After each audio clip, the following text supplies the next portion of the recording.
Ninth. कैसे हो बच्चों आप लोग स्टूडेंट्स।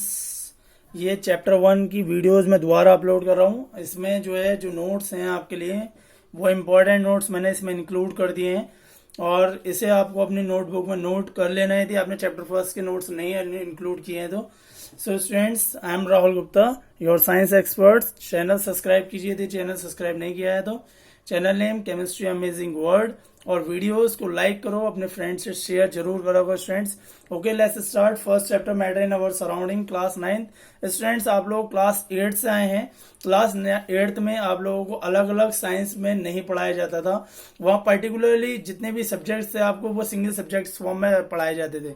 बट नाउ आपको पता है जो हमारी जो यहाँ पर क्लास 9th से अपवर्ड्स क्लासेस हैं, उन क्लासेस में आपको साइंस में 3 सेक्शन आपको अलग अलग पढ़ाए जाएंगे, फिजिक्स, केमिस्ट्री एंड बायो। यहाँ पर हम केमिस्ट्री के फर्स्ट चैप्टर की बात करेंगे, matter in our surrounding. Students, आप यूनिवर्स में जो भी चीजें अपने आसपास देखते हैं उन मैटर्स, उन जो भी आप देख रहे हैं उन सब चीजों में कुछ ना कुछ मास होता है, कुछ वो वॉल्यूम कंटेन करते हैं, वॉल्यूम का मतलब स्पेस कवर करते हैं। सो उन्हें हम कहते हैं मैटर्स। और जो हमारे आसपास है वो सब लगभग सभी कुछ, चाहे वो सॉलिड हो, चाहे वो लिक्विड हो, चाहे वो गैस पार्टिकल्स हो, वो सब हमारे लिए मैटर है। सो स्टार्ट करते हैं चैप्टर के बारे में डीपली। आप 1 बाय 1 इनके टॉपिक्स को देखिए और स्टार्ट करके नोट करते चलिए हाथों हाथ। So students, note down the topics. First one topic is introduction, classification of matter, activities related to particular nature of matter, theory of molecular structure of matter, interconversion of state of matter, properties and molecular structure of different states, latent heat and evaporation. Students, these are the important topics of chapter first. You just note down on the first page of the chapter first. So students, ये topics note कर लीजिए। इन्हीं topics के बारे में हम discussion करेंगे इस chapters में। स्टूडेंट्स, नोट करिए ये टॉपिक जल्दी से, नोट करिए इन टॉपिक्स को और उसके बाद चाहे तो आप इनका स्क्रीनशॉट ले लीजिए। 1 बाय 1 इन टॉपिक्स के बारे में अच्छे से स्टडी करते हैं स्टूडेंट्स। देखिए इंट्रोडक्शन में क्या होगा, इंट्रोडक्शन में वही होगा कि आपको मैटर क्या होता है, कहाँ, कैसे, आपको किस फॉर्म में मिलता है। ठीक है स्टूडेंट्स, तो इन टॉपिक के बारे में हम स्टडी करेंगे इन चैप्टर्स में। Now I will start the chapter first is matter. Introduction. Students, matter is anything that occupies space and has some mass. यानी मैटर वो सब कुछ है जिसके अंदर थोड़ा बहुत मास या वो स्पेस कवर करता है, चाहे वो यूनिवर्स में कहीं भी प्रेजेंट है। स्टूडेंट्स, वो सॉलिड भी हो सकता है, वो लिक्विड भी हो सकता है, वो गैस फॉर्म में भी हो सकता है। यानी उसकी जितनी भी स्टेट्स में वो अवेलेबल है, उस स्टेट्स में वो चाहे थोड़ा बहुत मास कंटेन करता हो और चाहे बिल्कुल भी नेग्लिजिबल स्पेस भी कवर करता है, तो वो भी हमारे लिए मैटर्स है। यहाँ पर कुछ एग्जांपल्स मैंने बना रखे हैं, एग्जांपल्स को आप अपनी कॉपी पे बना सकते हैं। लाइक ब्रिक, जिसे बोलते हैं हम ईंट, इसके अलावा मिल्क, इसके अलावा आपका LPG gas cylinder. So students, these are the common examples of matter which you occupy in the nearest at the atmosphere of your self. Students, ये आसपास आपके जो एटमॉस्फेयर है उसमें आपको आसानी से देखने के लिए मिल जाएंगे और ये बहुत स्मॉल पार्टिकल से मिलकर बने होते हैं, इसीलिए इन्हें बोलते हैं हम मैटर। ठीक है स्टूडेंट्स, बना लीजिए इसे, नोट कर लीजिए। सो स्टूडेंट्स, आपको पता है कि मैटर जो है वो हमारी 5 एलिमेंट्स में क्लासिफिकेशन किया गया था। जो हमारे ओल्ड इंडियन फिलोसफर्स थे वो हमें बताते भी हैं और हमारे ग्रंथ पुराण भी बताते हैं कि इस यूनिवर्स में यदि कोई भी चीज प्रेजेंट है तो वो दोबारा से पंच तत्व से मिलकर बनी होती है और उसी में ही विलीन हो जाती है। तो वो पंच तत्व कौन से हैं जिन्हें हम 5 एलिमेंट्स कहते हैं? वो है air, fire, earth, water and sky. In 5 elements से मिलकर हमारा शरीर बनता है और इस पूरे यूनिवर्स में अधिकतर जितने भी सब्सटेंसेस प्रेजेंट हैं उनमें यही 5 चीजें प्रेजेंट हैं। ठीक है स्टूडेंट्स, तो we can say that according to the old Indian philosopher that matter are classified into 5 elements, that is called air, fire, earth, water and sky. यानी जल, आकाश, वायु, पृथ्वी और अग्नि। इन स्टूडेंट्स, ये एलिमेंट जो हैं हमारी बॉडी के लिए यूज होते हैं, उन्हें प्रिपेयर करते हैं और अंत में हम इन्हीं में चीजों में बदल जाते हैं। आगे बात करते हैं मैटर के प्रेजेंट क्लासिफिकेशन। आज के जमाने में स्टूडेंट्स आपको पता है कि साइंटिस्ट ने अलग अलग क्लासिफिकेशन किया है। उनमें से 2 मेन क्लासिफिकेशन है, physical classification and chemical classification. तो फिजिकल क्लासिफिकेशन में आप जो पढ़ेंगे वो फिजिकल क्वालिटीज के बारे में पढ़ेंगे। जैसे फिजिकल क्वालिटीज में आपकी शेप, साइज, कलर, उसकी स्मेल आती है। इसके अलावा केमिकल क्लासिफिकेशन की बात करें तो उसमें आप केमिकल प्रॉपर्टीज के बारे में पढ़ेंगे, और केमिकल प्रॉपर्टीज में जब कोई भी दो सब्सटेंस या एक सब्सटेंस आपका किसी नए सब्सटेंस में कन्वर्ट होता है तो वो केमिकल प्रॉपर्टीज के इंटरनल में आता है। फिजिकल क्लासिफिकेशन को आप कहते हैं एक्सटर्नल प्रॉपर्टीज या एक्सटर्नल क्लासिफिकेशन, जबकि केमिकल क्लासिफिकेशन को हम कहते हैं इंटरनल क्लासिफिकेशन। इसे आप नोट भी कर सकते हैं अपनी कॉपी में। सो स्टूडेंट, जैसे कि मैंने आपको बताया कि फिजिकल क्लासिफिकेशन जो होता है वो क्या होता है, एक्सटर्नल क्लासिफिकेशन होता है, और केमिकल जो होता है वो आपका इंटरनल क्लासिफिकेशन होता है। चलिए इनके बारे में थोड़ा सा और पढ़ते हैं इनके डेफिनेशन के बेस पर कि फिजिकल क्लासिफिकेशन हमारा सबसे पहले क्या होता है और केमिकल क्लासिफिकेशन क्या होता है। So physical classification it is done on the basis of physical properties. ये वो क्लासिफिकेशन होता है जो फिजिकल प्रॉपर्टीज पर डिपेंड करता है, जिनके बारे में मैंने अभी बताया आपको। केमिकल क्लासिफिकेशन वो होता है जो मैटर की केमिकल कंपोजिशन पर डिपेंड करता है। It is done on the basis of chemical composition of matter, यानी कि यहाँ पर जो मैटर होता है वो केमिकल कंपोजिशन यानी केमिकल प्रॉपर्टीज पर डिपेंड करता है। हम जो सबसे पहले बात करेंगे वो फिजिकल क्लासिफिकेशन की बात करेंगे, उसके शेप, साइज, कलर के बारे में बात करेंगे। स्टूडेंट्स नोट करते जाइए hand to hand students. So students firstly आप कुछ एक्टिविटीज के बेस पर देखेंगे इन्हें। देखिए फर्स्ट एक्टिविटी की बात करेंगे कि मैटर जो होता है वो बहुत पार्टिकल से मिलकर बना होता है, उसके बारे में बात करेंगे। तो सबसे पहले हम ले लेते हैं एक बीकर, उसमें ले लेते हैं कुछ वाटर, 3/4 वाटर फिल कर लेते हैं। यदि आपके पास 100 ml का बीकर है तो आप 50 ml वाटर उसमें फिल कर लीजिए। उसके बाद उसमें कुछ कॉमन सॉल्ट ले लेते हैं और एक स्पून या ग्लास रॉड ले लेते हैं, जिससे हमें उस वाटर में सॉल्ट को डिसॉल्व करना है। सबसे पहले क्या करेंगे, कॉमन एक बीकर ले लेंगे, उसमें कॉमन सॉल्ट वाटर में डिसॉल्व करना है, और डिसॉल्व करने के बाद क्या आप शुरू में देखेंगे जब आप सॉल्ट को उसमें डालते हैं तो सॉल्ट क्या करता है, वाटर की लोअर लेवल में कलेक्ट हो जाता है। ठीक है स्टूडेंट्स। सो स्टूडेंट्स हम बात कर रहे थे ऑब्जर्वेशंस की। तो ऑब्जर्वेशन क्या होता है, जब हम क्या करते हैं सॉल्ट को ऐड करते हैं वाटर में तो वो उसके लोअर लेवल में सेटल हो जाता है, और उसी ग्लास रॉड या स्पून की हेल्प से जब आप स्टीयर करना स्टार्ट करते हैं तो वो धीरे धीरे का क्या होता है, डिसअपियर होना यानी गायब होना शुरू हो जाता है, और एक ऐसी स्टेज आती है जहां पर वो पूरी तरीके से डिसअपियर हो जाता है। So this shows that it is not one continuously state of matter, instead it is formed of small particles, यानी कि वो जो क्या करता है वो वाटर में कंटिन्यूअसली डिसॉल्व हो जाता है, और डिसॉल्व होने के बाद स्मॉल पार्टिकल्स में कन्वर्ट हो जाता है, और वो इतने स्मॉल पार्टिकल्स होते हैं कि हम उन्हें देख भी नहीं सकते। On stirring the salt particles get dissolved in water but still the level of water remains same, क्योंकि सॉल्ट पार्टिकल्स क्या होते हैं जब वाटर में डिसॉल्व हो जाते हैं तो उसके लेवल पर कोई इफेक्ट नहीं पड़ता। This shows that there is hollow space between the particles of water that is occupied by the salt particles, और जो हमारे पार्टिकल्स के बीच में जो गैप होता है वो आपका क्या होता है, वो हमारा पार्टिकल्स के गैप को फिल कर देता है, यानी सॉल्ट पार्टिकल्स उस पार्टिकल्स के बीच में आपका हो जाता है, कवर हो जाता है। इस तरीके से आपका जो पार्टिकल्स होता है वो पार्टिकल्स आपके वाटर में डिसॉल्व हो जाते हैं और उसके अमाउंट पर बिल्कुल भी फर्क नहीं पड़ता है। ठीक है स्टूडेंट्स, तो आप इसे नोट करिए जल्दी से स्टूडेंट्स। चलिए अगली बात करते हैं एक और एक्टिविटीज की। To show that these particles are always in state of motion, यानी कि जो भी पार्टिकल्स प्रेजेंट होते हैं वो हमेशा मोशनेबल होते हैं, उनके अंदर काइनेटिक एनर्जी प्रेजेंट होती है। इसका एग्जांपल हम देख लेते हैं। आपके घरों में अगरबत्ती यूज होती होगी वर्शिप करने के लिए, पूजा करने के लिए। सो स्टूडेंट्स हम कुछ अगरबत्ती ले लेते हैं, मैच स्टिक ले लेते हैं, एक स्टैंड ले लेते हैं, उन्हें होल्ड करने के लिए क्या करते हैं, take one sticks out of packet, hold it on stand place at the corner of the room, एक रूम के कॉर्नर में रख देते हैं उसे बर्न करके। ठीक है, you will see that you can smell the fragrance even though you are far, यदि आप कितनी भी दूर हो चाहे उस रूम के अंदर, तो उसकी जो स्मेल होती है वो आपकी नोज तक, आपकी नोज स्ट्रिल्स तक पहुंच जाती है, क्योंकि क्या होता है वो पार्टिकल्स धीरे धीरे करके एयर में मिक्स होने लगते हैं। ठीक है स्टूडेंट, जैसे आप उसे लाइट करोगे तो लाइट करने पर क्या होगा, वो पार्टिकल्स आपके जो है फॉग की फॉर्म में आपके रिलीज हो जाएंगे।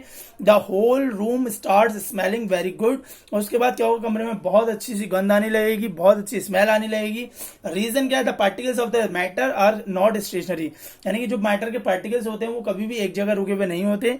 दे are continuously moving and when they drift through air we can smell the perfume, और जब हम उसे आसपास घूमते हुए मैटर को, पार्टिकल को चलते हुए देखते हैं तो हमें क्या होता है, उस परफ्यूम की गंध आने लगती है। ठीक है स्टूडेंट्स, सो हम उन्हें दूर भी जाकर भी स्मेल कर सकते हैं। ऑब्जर्वेशन क्या होता है, when the stick is lighted, जब हम उन स्टिक को जलाते हैं, the heat energy make the particles of perfume more rapidly, और उसके जो पार्टिकल्स होते हैं उन्हें एनर्जी मिल जाती है, वो दूर तक भागने लगते हैं। They easily drift through air and spread the fragrance, और वो दूर तक जब जाएंगे एयर में मिक्स हो जाएंगे, मिक्स होने के बाद वो फ्रेग्रेंस हमें दूर तक स्मेल होने लगती है। नोट डाउन कीजिए स्टूडेंट जल्दी से। सो स्टूडेंट्स, इसका मतलब क्या है, इसका रीजन क्या है? Do you know the phenomenon behind this activity? This phenomenon is diffusion. ये जो हमारा ये रीजन है, पार्टिकल्स हमारा एक मोशन से एक जगह से दूसरी जगह जा रहा है, ये कहलाता है डिफ्यूजन। तो डिफाइन कर लेते हैं, diffusion is movement of any substance from higher concentration to lower concentration, यानी जहां पर बहुत सारी स्मेल हो गई वहां स्मेल से आपका वहां जाने लगते हैं पार्टिकल्स जहां पर बिल्कुल भी स्मेल नहीं है। और we can say that it is intermixing of two different substances. उससे क्या होता है, आपके जो सब्सटेंस होते हैं, एयर के पार्टिकल्स होते हैं, ये उनमें मिक्स हो जाता है, डिफ्यूज हो जाता है। ठीक है स्टूडेंट्स, इसे भी नोट कीजिए जल्दी से। सो स्टूडेंट्स, एक और एक्टिविटीज देख लेते हैं जिससे पता चलता है कि जो मैटर और पार्टिकल्स होते हैं वो एक दूसरे को अट्रैक्ट करते हैं। We just take an iron nail, piece of wood and rubber band, और उसे क्या करते हैं, ब्रेक करने की कोशिश करते हैं। तो स्टूडेंट्स, आपने नोटिस किया होगा कि रबर बैंड जो होता है वो इजीली ब्रेक हो जाता है, और जो लकड़ी होती है फिर वो उसके ज्यादा ब्रेक हो जाती है। यानी पहले रबर बैंड ब्रेक होता है, फिर वुड ब्रेक होती है, और आपको आयरन नेल को तो आप ब्रेक ही नहीं कर पाते हो। सो स्टूडेंट्स, इससे हमें ये पता चलता है कि जो हमारे पार्टिकल्स होते हैं मैटर के, वो एक दूसरे को अट्रैक्शन देते हैं। यदि उनके बीच में फ्लेक्सिबिलिटी है तो वो क्या करेंगे, इजीली ब्रेक हो जाएगा, जैसे ही वो स्ट्रेच होगा तुरंत ब्रेक हो जाएगा। अब वुड की बात करें तो वुड में भी जो पावर होती है, उनके जो पार्टिकल्स होते हैं वो बहुत ज्यादा नियरेस्ट नहीं होते हैं as compare to iron nail. Iron nail के बिल्कुल जो पार्टिकल्स होते हैं एकदम सटे हुए होते हैं, उनके बीच में बिल्कुल भी एयर गैप नहीं होता। इसी वजह से वो एयर जो है उनमें पास ना होने की वजह से वो पार्टिकल्स को उन्हें ब्रेक नहीं होने देती है। और इसे आप देख सकते हैं, आप जब फोर्स लगाएंगे तो रबर बैंड क्या होगा, इजीली ब्रेक हो जाएगा, वुड ब्रेक नहीं होगी, और आयरन नेल तो बिल्कुल भी ब्रेक नहीं होगा। देखिए स्टूडेंट्स, कंक्लूजन क्या होता है इसका, कंक्लूजन देखिए, इन iron the force of attraction between particles is maximum. आपको पता है कि इन तीनों में जो है वो आयरन जो है, आयरन नेल जो है वो ब्रेक नहीं होगा। तो कह सकते हैं आपकी जो आयरन नेल्स में आपके पार्टिकल्स प्रेजेंट है उनमें फोर्स ऑफ अट्रैक्शन बहुत ज्यादा है।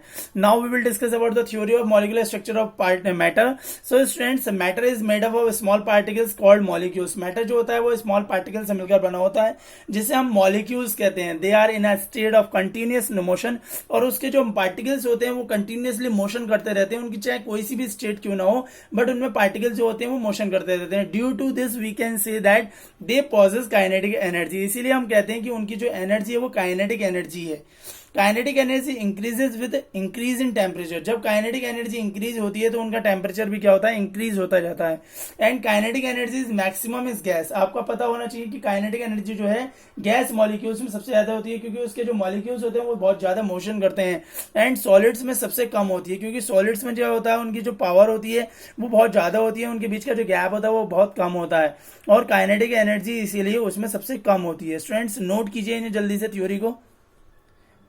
सो स्टूडेंट्स, इसके अलावा और जो प्रॉपर्टीज है वो उन्हें पढ़ लीजिए। The space between molecules is called intermolecular space. जो आपके मॉलिक्यूल्स के बीच का स्पेस होता है उसे बोलते हैं हम इंटरमॉलिक्यूलर फोर्स, और ये सॉलिड्स में सबसे कम होता है, गैसेस पार्टिकल्स में सबसे ज्यादा होता है, क्योंकि सॉलिड पार्टिकल्स बिल्कुल एक दूसरे से सटे हुए होते हैं।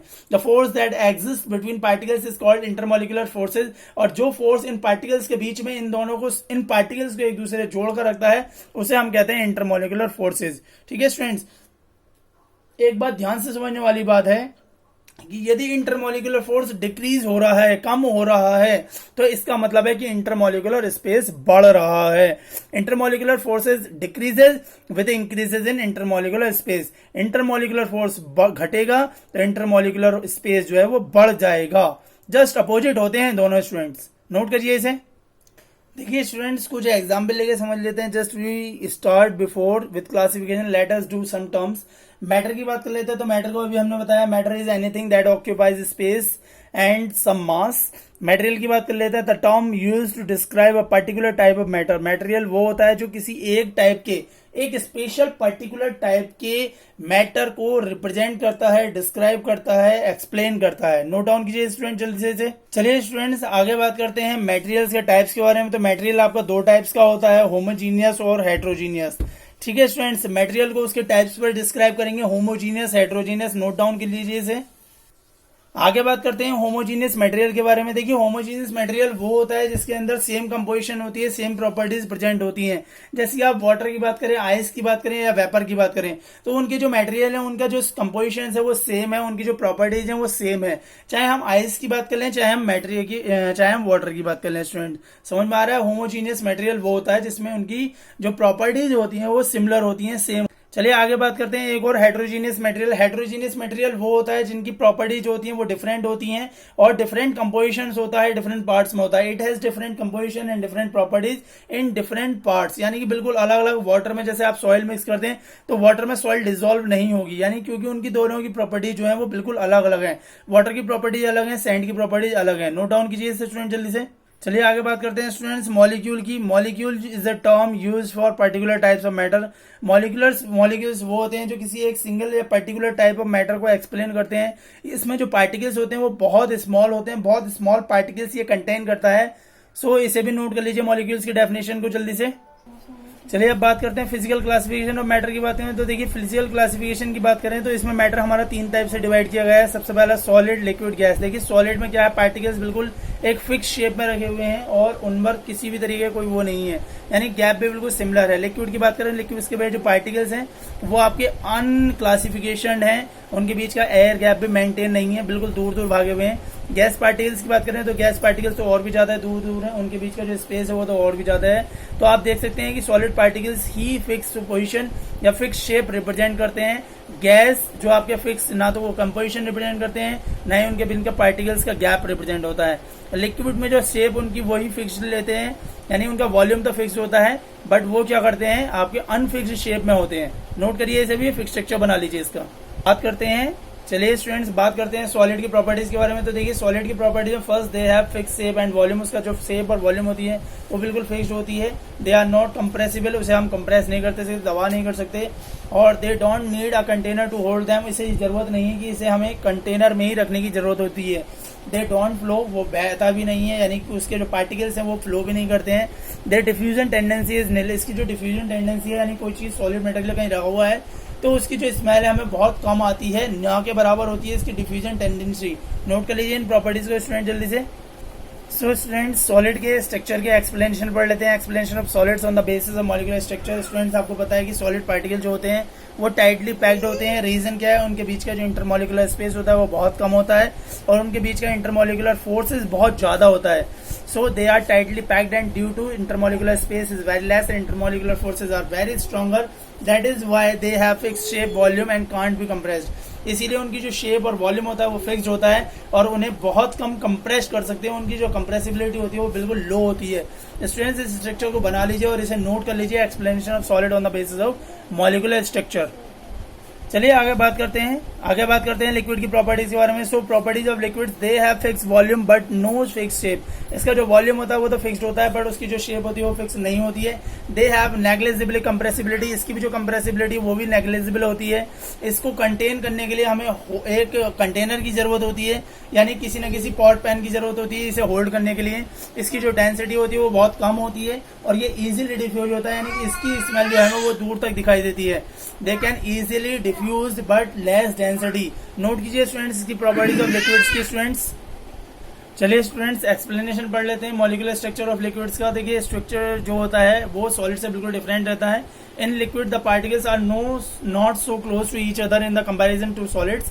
सॉलिड्स की कंपैरिजन में जो लिक्विड के पार्टिकल्स होते हैं वो एक दूसरे के बहुत पास नहीं होते हैं। Due to which the intermolecular space is more, इसीलिए उसके बीच का जो इंटरमॉलिक्यूलर स्पेस होता है वो बहुत ज्यादा होता है। इंटरमॉलिक्यूलर फोर्सेज का सॉलिड्स के कंपैरिजन में कम होता है क्योंकि जो लिक्विड के पार्टिकल्स होते हैं उनकी फिक्स शेप नहीं होती, यानी पार्टिकल्स का गैप जो होता है वो थोड़ा ज्यादा होता है सॉलिड के कंपैरिजन में और उनके बीच का जो फोर्स होता है वो थोड़ा वीक होता है सॉलिड के कंपैरिजन में। स्टूडेंट इसे भी नोट कर लीजिए, इससे स्ट्रक्चर बना लीजिए वाला।